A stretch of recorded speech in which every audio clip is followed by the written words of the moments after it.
తాకట్లో ఉన్న మీ బంగారాన్ని విడిపించి ఆ రోజు ఆన్లైన్ రేటుకి కొంటాం. Sharma gold company.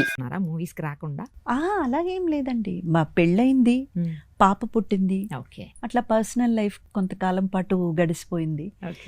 మళ్ళీ దిక్కులు చూడకు రామయ్య అని 2014లో ఒక రీఎంట్రీ, ఆ తర్వాత బుడుగు అని ఒక మూవీ చేశాను. అప్పుడే అది చేస్తున్నప్పుడే సైమల్టేనియస్లీ. ఆ తర్వాత లయన్లో బాలయ్య బాబు గారితో ఒక క్యూట్ బట్ చిన్న క్యారెక్టరే, but it's a good character. అదొకటి కూడా తగిలింది. అవన్నీ చేస్తున్నప్పుడు మా మమ్మీ వాళ్ళు చనిపోయారు. సో పాపకు అప్పుడు 6 years, 5, 6 years. సో తనని ఎక్కడికి ఎవరి దగ్గరికి అప్పచెప్పి రావాలన్నది పెద్ద క్వశ్చన్ మార్క్ అండి. సో మళ్ళీ ఒక గ్యాప్ పడింది. ఆ తర్వాత మళ్ళీ శతమానం భవతితో, ఎందుకంటే అప్పుడు ఏదైనా హెల్త్ ఇష్యూ ఆవిడకి చాలా కాలంగా హార్ట్ ప్రాబ్లం అండి. వాల్వ్ రీప్లేస్మెంట్ చేయడం కూడా జరిగింది. ఆ తర్వాత ఒక 12-13 years సర్వైవ్ అయ్యారు. అది ఇంకా తట్టుకోలేక బాగా వీక్ అయిపోయి 2014లో చనిపోయారు. ఇప్పుడు ఏం చదువుతుందండి పాప? 9th standard. ఇప్పుడు ఓకే కదా, ఇంకా తను చూసుకోగలుగుతుందేమో. చూసుకోగలుగుతుంది. అలాగే నాన్నగారు బాగా సపోర్ట్ చేస్తారు. మాతోనే ఉన్నారు నాన్నగారు, సపోర్ట్ చేస్తారు. అండ్ మా ఆయన కూడా, ఆయనకి వర్క్ ఉన్నంత వరకు మా నాన్నగారు చూసుకుంటారనమాట. ఆయన ఎంత త్వరగా అయితే అంత త్వరగా వర్క్ ఫినిష్ చేసుకుని రావడం, ఆయన సపోర్ట్ కూడా ఉండడం వల్లే నేనేదో చేయగలుగుతున్నానండి. లేకపోతే ఫ్యామిలీ సపోర్ట్ లేకపోతే చేయలేమండి. ఆడవాళ్ళు వర్క్ చేయడం అన్నది ఇంకా ఇంపాసిబుల్. నిజానికి ఫస్ట్ ఇన్నింగ్స్, సెకండ్ ఇన్నింగ్స్ ఉంటాయి, మీకు థర్డ్ ఇన్నింగ్ కూడా ఉన్నట్టుంది. అలాగేం నేను అనుకోవట్లేదండి. బికాస్ నేను ఎప్పుడు ఇండస్ట్రీ నుంచి వెళ్ళిపోయినట్టు, దూరం అయినట్టు నేను ఎప్పుడు అనుకోలేదండి. ఎందుకంటే మధ్యలో పాప పుట్టిన తర్వాత కూడా నేను చెన్నైలోనే ఒక 2 serials అయితే వర్క్ చేశానండి. బాలచంద్ర గారి డైరెక్షన్ లోనే ఒక సీరియల్ చేశానండి. ఆ ఒక అద్భుతమైన ఆపర్చునిటీ, వీక్లీ అండి, వీక్లీ. సో అటువంటి ఒక మంచి ఆపర్చునిటీ ఒకటి నాకు దక్కింది. ఆ తర్వాత మన రాధికా గారిది ఎస్పి బాలసుబ్రహ్మణ్యం గారు నాన్నగారు, నేను కూతురు. అసలు ఆ కాంబినేషన్ వినగానే వెంటనే ఒప్పేసుకున్నాను నేను. సార్తో కలిసి చేయడం, ఆయన్ని నేను నాన్న అని పిలవడం. ఆ తర్వాత అంతా కలిసినప్పుడల్లా నేను నాన్న అని పిలిచేదాన్ని, ఆయన అమ్మ అని పిలిచేవారు. సో అది ఒక మర్చిపోలేని. సో నేను ఎప్పుడు అవే అంటే కంప్లీట్లీ అవే కాదండి, ఏదో ఒక రకంగా టచ్ లోనే ఉన్నాను. బిగ్ స్క్రీన్ కే కొంచెం దూరం ఉన్నారు అంతేనండి. ఇప్పుడు థర్డ్ లో అయితే మరీ దగ్గర అయ్యారు మీరు జనాలకు. అసలు ఫస్ట్ సెకండ్ ఏమో గానీ థర్డ్ లో బాగా దగ్గర అయిపోయారు. ఏమనుకుంటున్నారు రీజన్స్ ఇంతగా దగ్గర అవడానికి? అంటే చిన్న పిల్లలకు సైతం దగ్గర అవడానికి అదేం లేదండి, టైం అంతేనండి. టైమా? ప్రతి ఒక్కరు ఏమనుకుంటారంటే మనం ఏదో చేసాము, చాలా కరెక్ట్గా ప్లాన్ చేసాము, చాలా క్యాల్కులేటెడ్గా ఉన్నాము అని అంతా అనుకుంటారు. కానీ అది ఏది నిజం కాదండి. అంత టైం అండ్ మనకు రాసి పెట్టుంటే అది జరుగుతుంది, అంతేనండి. ఎవ్రీథింగ్ ఇస్ ప్రీ రిటర్న్, అంతే. కరెక్ట్. ఏది ఎలా రాసి పెట్టుంటే అది అలా జరుగుతూనే ఉంటది. మనం చాలా అనుకుంటాం చేంజ్ చేద్దామని, కానీ మేబీ చేంజ్ కాదు కండి. మనం కొన్ని విషయాలు, నేను ఇది ప్లాన్ చేశాను రా, అది అలా కరెక్ట్గా ఆ టైం. నిజం చెప్పాలంటే అండి, ఎవ్వరు ఏమీ ఇక్కడ చేసేది ఏం లేదండి. మనకు అది టైం కుదిరి వచ్చిందంటే అది అలా జరిగిపోతుంది. అంతే. టైం కుదరలేదనుకోండి, మీరు ఎన్ని ఇది చేసినా ఇంకా జరగదు అది. కరెక్ట్. ఎన్ని ప్రయత్నాలు చేసినా జరగదు. కరెక్ట్. సో ఇదేదో ఇప్పుడు మళ్ళీ నా టైం బాగుంది, భగవంతుడు నన్ను అలా బ్లెస్ చేశారు, అంతే. మళ్ళీ ఎలా అండి ఇందులోకి ఎంట్రీ ఎలా వచ్చింది? అంటే శ్రీదేవి డ్రామా కంపెనీ కావచ్చు, లేకపోతే అది బికాస్ ఆఫ్ జబర్దస్త్ అండి. ఓకే. మీరు అప్పుడప్పుడు వచ్చారు కదా జబర్దస్త్ లో? అంటే అప్పుడప్పుడే కాదండి, అది రోజా గారికి ఏదో ఒక చిన్న హెల్త్ ప్రాబ్లం వచ్చి ఆవిడ ఒక 1 month రెస్ట్ తీసుకోవాలని డాక్టర్ చెప్పడం వల్ల రాలేదు. 1 month అండి, 1 month రాలేదు. అప్పుడు కూడా వాళ్ళు జబర్దస్త్ టీం నన్నేదో పర్మనెంట్గా పెట్టాలని కాదండి. ఫస్ట్ వాళ్ళు పిలిచింది ఒక 1 day వర్క్, అంటే 1 dayలో 2 episodes చేస్తారు. ఓకే. సో ఆ 2 episodsకే నన్ను పిలిచారు. అది ఆడియన్స్ రిసీవ్ చేసుకోవడం మంచిగా రిసీవ్ చేసుకున్నారు అండ్ ఛానల్ కూడా చాలా హ్యాపీగా ఫీల్ అయ్యారు కాబట్టి అలా 1 month కూడా నేనే కంటిన్యూ అవ్వడం జరిగింది. Okay okay. ఇంకా ఆ తర్వాత ఇప్పుడు పర్మనెంట్ అయిపోయారు మాకు. అవునండి, అలా జరిగింది. అలా జరిగిపోయింది. అలా జరిగిపోయింది. జబర్దస్త్లోకి అలా ఎంట్రీ అయిపోయారు, పర్మనెంట్ అయిపోయారు మా కోసం, ప్రేక్షకుల కోసం, మీ అభిమానుల కోసం. ఎందుకండి, నేను సంపాదిస్తున్నాను కదా నా కోసం కూడా. కానీ చాలా ఎంత బాగా చెప్పారు. అంతే కదండి, ప్రేక్షకుల కోసం, వీళ్ళ కోసం, వాళ్ళ కోసం అంతా ఎందుకండి, అభిమానించే వాళ్ళ కోసం. అంటే మనకు అభిమానించే వాళ్ళు అక్కడ ఉంటే బాగుండు అని అనిపిస్తుంది. మీరు చెప్పింది కూడా పర్ఫెక్ట్. అభిమానించే వాళ్ళ వల్ల నా కోసం, ఎందుకంటే వాళ్ళు అభిమానిస్తున్నారు కాబట్టి ఈరోజు నేను చేయగలుగుతున్నాను. కరెక్ట్ అండి. So it is again profit and plus for me only. ఇప్పుడు ఇక్కడ అప్పుడప్పుడు రావడం వల్ల శ్రీదేవి డ్రామా కంపెనీకి వెళ్ళారా? కాదండి, ఇక్కడ నేను ఫస్ట్ జబర్దస్త్లో ఆవిడ ఒక 1 month గ్యాప్ అప్పుడు చేశాను కదండి. చేయగానే ఛానల్ పీపుల్ ఇటు మల్లెమాల వాళ్ళు ఆఫీస్లో కూడా చాలా హ్యాపీ అండ్ అప్పుడు శ్రీదేవి డ్రామా కంపెనీ ఆల్రెడీ జరుగుతుంది, ఆల్రెడీ నడుస్తున్న షో అది. దానికి పర్మనెంట్గా ఒక జడ్జ్ కావాలని ఒక నిర్ణయం తీసుకున్నారు మేనేజ్మెంట్. ఓకే. అలా నిర్ణయం తీసుకున్నప్పుడు దే ఫెల్ట్ దట్ నేనైతే బాగుంటుంది, ఒక పర్మనెంట్ జడ్జ్ కావాలి. అది ఎలాగంటే ఇంతవరకు ఒక రకంగా వచ్చింది, ఇక ముందు వెళ్ళినప్పుడు ఒక చిన్న మార్పు తీసుకురావాలని వాళ్ళ ఆలోచన. సో ఆ టైంలో కరెక్ట్గా నేను సెట్ అవుతానని వాళ్ళు అనుకోవడం వల్ల దాంట్లో చేయడం జరిగింది. ఓకే. ఇప్పుడు ఇంకా శ్రీదేవి డ్రామా కంపెనీకి రారా మీరు? ఇంకా అంటే ఆల్రెడీ టీవీలో 2 shows చేస్తున్నాను కదండి జడ్జ్గా. మళ్ళీ 3rd show కూడా నేనే జడ్జ్ అయితే మరి ఆడియన్స్కి బోర్ కొడుతుంది, ఎక్కడ చూసినా ఈవిడే జడ్జ్మెంట్ సీట్లో కూర్చుంటున్నారని వాళ్ళకి కూడా ఒక వెరైటీ కావాలి కదండి. ఏమో మీరే ఉంటే బాగుండనే కామెంట్స్ కూడా వినపడుతున్నాయి, మరి వాళ్ళకేం చెప్తారు? అలా మనం అలాంటి కామెంట్స్ వస్తున్నప్పుడే మనం ఆగిపోవడం మనకు మర్యాద అండి. ఎందుకంటే మళ్ళీ చిచ్చి అనిపించుకొని దాని నుంచి బయటకు వచ్చాం అనుకోండి, అంతకంటే దరిద్రం ఇంకొకటి లేదు. సో ఇది బెటర్ అండి. ఏది బాగా అనిపించిందండి? శ్రీదేవి డ్రామా కంపెనీలో చేయటం బాగా అనిపించిందా, జబర్దస్త్లో చేయటం బాగా అనిపించిందా? ఈరోజు మనం వర్క్కి వెళ్తున్నామంటే ఆ ఇచ్చిన వర్క్ మనకి ఎవరైతే నమ్మకంతో ఇచ్చారో వాళ్ళు హ్యాపీగా ఫీల్ అవ్వాలి, మనము హ్యాపీగా చేయాలి, అంతవరకేనండి.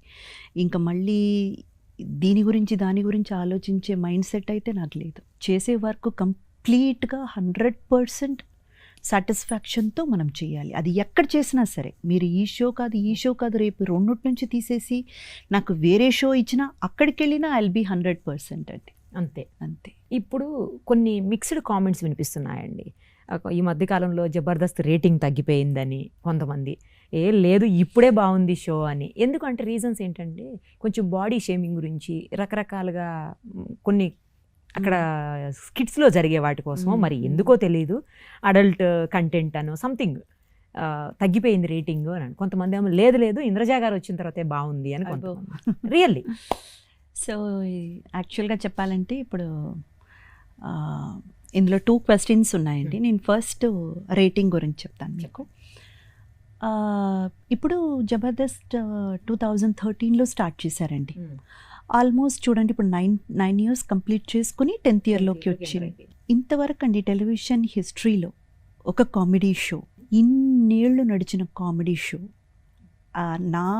నాకు తెలిసినంత వరకు జబర్దస్త్ ఒక్కటి. అందులో మళ్ళీ 2014-15 నుంచి ఎక్స్ట్రా జబర్దస్త్ కూడా నడుస్తుంది, స్టార్ట్ అయి నడుస్తుంది. సో మీరు ఆలోచించండి, టీఆర్పీ రేటింగ్స్ ఇవన్నీ పక్కన పెట్టేసేయండి, ఇది ఎంత పెద్ద విషయం అండి. చాలా గర్వంగా, చాలా గొప్పగా మన తెలుగు వాళ్ళందరూ చెప్పుకోవాల్సిన విషయం అండి. అంటే ఒక్క మేమే కాదు, అక్కడ పనిచేస్తున్నామన్నందువల్ల మేం కాదు, మన తెలుగు వాళ్ళు గొప్పగా చెప్పుకోవాల్సిన విషయం. బికాజ్ మన ఇండియాకు సంబంధించిన వరకు కూడా ఇటుపక్క మీరు రీజనల్ లాంగ్వేజెస్ తీసుకోండి, నేషనల్ లాంగ్వేజెస్ తీసుకోండి, ఎక్కడ కూడా ఇన్నేళ్లుగా జరిగిన ఒక కామెడీ షో అన్నది లేదు. So we are very proud of it అండి. ఇంకా టీఆర్పీ సంగతికి వస్తే ఎప్పటికప్పుడు మనకు మార్పులు అనేది వస్తూ ఉంటుందండి. ఆ మార్పులకి సంబంధించి మనం అప్గ్రేడ్ అవ్వడం అండ్ ఆడియన్స్ కూడా దానికి అప్డేట్ అవుతూ రావడం, ఇవన్నీ జరుగుతూ ఉంటాయండి, సైమల్టేనియస్లీ జరుగుతూ ఉంటాయి. సో అప్ అండ్ డౌన్ అన్నది మన ఇండస్ట్రీలో, ఎస్పెషల్లీ మా ఇండస్ట్రీలో చాలా సహజం. అది మనం అలా చూడాలి గానీ ఇది రేటింగ్స్‌కి సంబంధించిందో, వేరే దానికి సంబంధించిందో అయితే కాదండి. అంటే కొంతమంది వెళ్ళిపోయినప్పుడు ఇంతకు ముందు కూడా ఇలాంటి ఒక చర్చ వచ్చింది. అప్పుడు కొంతమంది టీమ్ లీడర్స్ వెళ్ళిపోయారు, కొత్త వాళ్ళు వచ్చారు. అప్పుడు మళ్ళీ ఒక చిన్న ఒక కైండ్ ఆఫ్ ఒక టాక్ అయితే వచ్చింది. ఆ తర్వాత మళ్ళీ ఒక ఫ్రెష్ లుక్ వచ్చింది. ఇది జరుగుతూనే ఉంటుందండి. ఇది ఈ షో కని కాదు, ఏ షో అయినా కానీ మీకు ఇలాంటి విషయాలు కొంచెం అప్పుడప్పుడు అలా యూనో అది ఉంటుందండి. కానీ ఇది ఏమాత్రం నిజం కాదు. బికాస్ జబర్దస్త్ ఇప్పుడు కూడా ప్రతి ఒక్కరు చాలా ఇష్టపడి చూసే ఒక షో. అండ్ నేను చేస్తున్నానని కాదండి, నేను ఎయిర్పోర్ట్లో కలిసిన వ్యక్తులు కానివ్వండి, నేను బయట కలిసే వ్యక్తులు కానివ్వండి, లేదా నాకు సంబంధించి నేను వింటున్న కామెంట్స్ కానివ్వండి, every one like Jabardasth. So వాళ్ళకి ఏదో ఒక రకంగా చాలా రిలాక్స్గా, చాలా రిఫ్రెషింగ్గా ఫీల్ అయ్యే ఒక షో అన్నమాట. సో డెఫినెట్గా ఇది ఒక చిన్న ల్యాబ్స్ అంతేనండి. Because there are lots and lots of changes happened. మీరు అన్నది కరెక్టే. ముందు ఉన్న టీమ్ లీడర్స్లో ఇప్పుడు ఒక లేదండి, ఎవరు లేరని కాదు. ఇప్పుడు ఎవరో ఒక 2-3 లేరు. తర్వాత మళ్ళీ వాళ్ళే ఒక గ్యాప్ తీసుకుని వస్తారా, లేకపోతే మళ్ళీ ఫ్రెషర్స్ వస్తారా, ఇవన్నీ జరుగుతున్నాయి కాబట్టి అలా అనిపిస్తుంది. బట్ డెఫినెట్గా షో అయితే మాత్రం ఇంకా ఇంకా బెటర్గా ఫ్రెష్ లుక్తో ఆడియన్స్కి వెళ్తుంది. అది మాత్రం ఖచ్చితంగా చెప్పగలనండి. తప్పకుండా చాలా త్వరలోనే అందరూ చాలా బాగుంది, చాలా న్యూ లుక్ అనిపిస్తుంది, చాలా బాగుంది అనేసి అదొకటి. రెండోది ఏంటంటే అండి, ఇట్స్ లైక్ జబర్దస్త్ అనేది ఇట్స్ ఒక కామెడీ షోస్కి ఒక మదర్ లాంటిదండి. బికాస్ దీన్ని చూసి ఒక ఇన్స్పిరేషన్గా తీసుకొని వచ్చిన షోసే ఇప్పుడు మిగతా ఛానల్స్లో రన్ అవుతుంది, అంతే కదండి. So first ever show for only comedy skits మీద అంటే మన షోని. దీన్ని స్ఫూర్తిగా తీసుకుని దాని మీద కొంచెం వర్క్ అంతా చేసి రావడమే మిగతా ఛానల్స్లో రన్ అవుతుంది ఇప్పుడు కూడా. సో అలా ఉన్నప్పుడు మనకు ఏమవుతుందంటే అండి, కొన్నిసార్లు ఈ వర్డ్ స్ప్రెడ్ అంటారు కదండి. అంటే ఒక విషయాన్ని బాలేదని అలా స్ప్రెడ్ చేశారనుకోండి, బాలేదేమో అన్న ఒక ఫీల్ కలుగుతుంది కదా. నాకు సంబంధించి అదే అనుకుంటానండి. ఎందుకంటే it's kind of spread, word spread అంతే. అది నాది అయిపోయిందిరా, దాని పని అయిపోయిందిరా, ఇది ఈ ఒక్క షో కాదండి, మామూలుగా చెప్తున్నాను. ఊరికే చెప్పేయడం అండి. అది ఒక 10 మంది చెప్పేటప్పటికి 100 మంది, 100 మంది చెప్పేటప్పటికి 1000 మంది. అసలు వాళ్ళు ఆ షో చూస్తున్నారా, నిజంగా చూసి చెప్తున్నారా, అవన్నీ కూడా మనకు తెలియదు కదా. సో అది కాదండి, చూసేవాళ్ళైతే ఆ వ్యూవర్షిప్ అయితే తగ్గలేదు. చూసేవాళ్ళు చూస్తున్నారు. అండ్ డెఫినెట్గా ఒక ఫ్రెష్ లుక్తో తప్పకుండా అంటే ఇంకా కూడా అందరు ఎంజాయ్ చేసే విధంగా అయితే షో మారుతూనే ఉంది. సో అది చాలా ఎంజాయ్ చేస్తారు ఆడియన్స్. నాకైతే ఆ నమ్మకం ఉందండి. మిక్స్డ్ టాక్లో మీరు వచ్చిన తర్వాతనే అసలు రేటింగ్ పెరిగిందని కూడా కొంతమంది. అబ్బో అదంతా ఏం లేదండి.